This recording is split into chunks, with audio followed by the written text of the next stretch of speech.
En primer lugar, el concepto que tienen en general las entidades paraestatales viene incluso de todo un contexto histórico de principios del siglo XX, en donde el Estado precisamente empieza a entrar en la economía por una necesidad en donde hay una crisis de estos estados liberales, en donde se hablaba de libre mercado, en donde bueno los particulares solitos podían regular el mercado.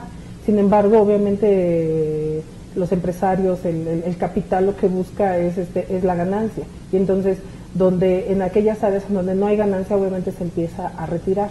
Sin embargo, hay algunas áreas en donde por una situación de índole social el Estado tiene que empezar a intervenir, y de ahí es que empieza a surgir el concepto de paraestatal. De hecho, para quiere decir al lado del Estado, es decir, entra en las áreas productivas pero con un enfoque fundamentalmente de índole social y productivo. ¿Por qué no? Porque muchas de estas áreas, sobre todo, este es un concepto internacional, no nada más es un modelo mexicano, sobre todo entran en las áreas tanto de comunicaciones como en las energéticas, que es digamos el eje fundamental para la planeación del desarrollo social, pero también, ¿por qué no?, del desarrollo económico del país. De hecho, uno de los argumentos para que un área de la economía se incorpore, digamos, bajo esta tutela y planificación del Estado tiene que ver con un interés público.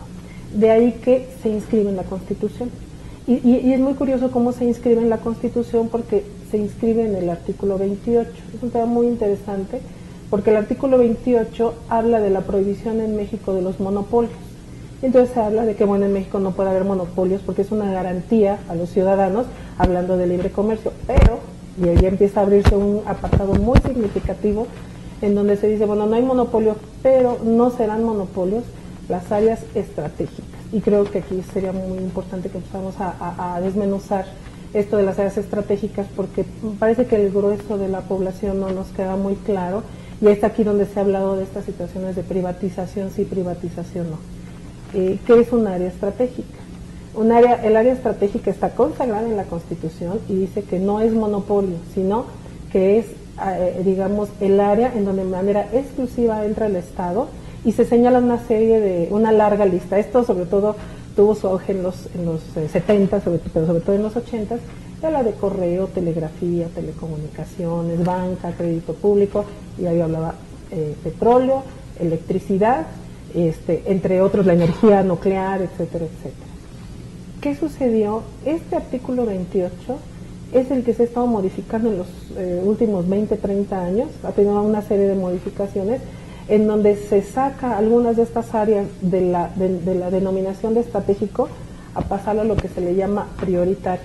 ¿Por qué? Porque como las áreas estratégicas está prohibido, literal, que entre el capital privado, entonces si el capital privado está interesado en participar en esas áreas, lo único que se hace es sacarlo de la figura de estratégico y lo meten en lo prioritario. Y entonces el capital privado se empieza a meter, caso telecomunicaciones, caso ferrocarriles, por ejemplo, a través de la figura de las concesiones, ¿sí? Entonces, cuando dicen no vamos a privatizar Pemex, pues entonces estamos en el supuesto que no se va a tocar el artículo 28 de la Constitución y que solamente se hará a través de las leyes, pero las leyes se derivan de un principio constitucional. Yo ahí es donde no veo cómo en este discurso que dicen que no se va a privatizar si no se toca el artículo 28. Es evidente que tiene que pasar por una reforma constitucional, y obviamente ahí estaremos perdiendo principios de planeación, de desarrollo y sobre todo de beneficio social y, ¿por qué no?, estratégico, porque la palabra es eso. Para efectos de inversión le abre la puerta a los particulares que quieran invertir, porque mientras que las áreas estratégicas son exclusivas del Estado, las áreas prioritarias dice que puede participar por sí o con el capital social y privado. ¿Qué puede impactar? Ahora pasamos a la parte financiera. ¿Qué puede impactar? Pues hay quien dice, nada, al contrario, nos modernizamos. El sinónimo de más capital es sinónimo de modernización. Bueno, yo nada más diría qué sucede con otras áreas que pasaron de las áreas estratégicas a las áreas prioritarias. Es que poner el caso, en 1995 se saca a los ferrocarriles de las áreas estratégicas a las áreas prioritarias para que fuera susceptible de concesiones. Digo, es evidente el desmantelamiento que se dio de la industria ferrocarrilera. obviamente con un contenido político también de desmantelar un gran sindicato que pues, fue muy activo en los 50, en los 60. Eso por el lado, digamos, político, sindical, etcétera, de algunas áreas, y en donde definitivamente el particular quiere invertir, pero pues si no le encuentra la rentabilidad se retira, pero deja vacía esa área, digamos, de desarrollo necesaria para el país. ¿Cuáles serían los efectos, digamos, fiscales que podría pasar? Es muy importante, se ha señalado mucho que nuestras finanzas públicas están petrolizadas, ¿no? Es casi vox populi el decir que están petrolizadas, porque Pemex finalmente, aunque sea una entidad paraestatal, es una persona moral, digamos, hablando fiscalmente, y paga contribuciones.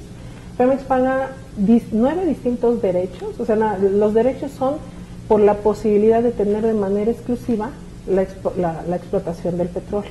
Entonces, él tiene que pagar los derechos, que es derecho de hidrocarburo, derecho por extracción de hidrocarburo, especial, adicional, y una serie de derechos. Paga impuestos, ¿sí? Como cualquier persona moral, digamos, de índole privada, y todos estos digamos, impuestos y derechos en general denominados contribuciones, forman parte de la bolsa, que incluso se le denomina Fondo General de Participaciones. Hay, digamos, dos escenarios. ¿Qué pasa si Pemex pasa, digamos, a la participación de los privados? Hay quien dice, bueno, pues igual que Pemex paga derechos e impuestos, lo podrían pagar los privados que entraran. Pero hay experiencias, por ejemplo, el caso de la minería. La minería hasta hace 10, 15 años o un poquito más, eran paraestatales. ¿Qué pasó? Entró al esquema de las concesiones. Es impresionante, incluso hay recientemente la misma Auditoría Superior de la Federación hizo una observación diciendo que era nada congruente o consistente en la estructura de cobro que pagaban los concesionarios, porque los concesionarios pueden llegar a pagar 9, 10 pesos por hectárea,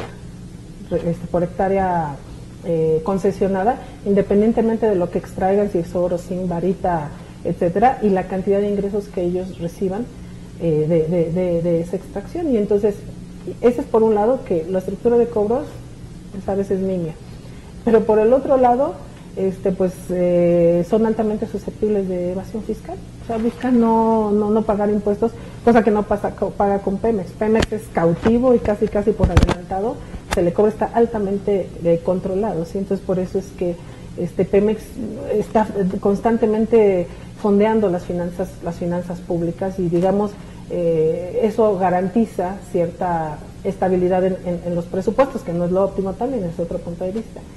Pero ¿qué pasaría si entonces esos recursos no los paga Pemex? Pues ¿quién los tendrá que pagar? Y obviamente que tendremos que ser los particulares.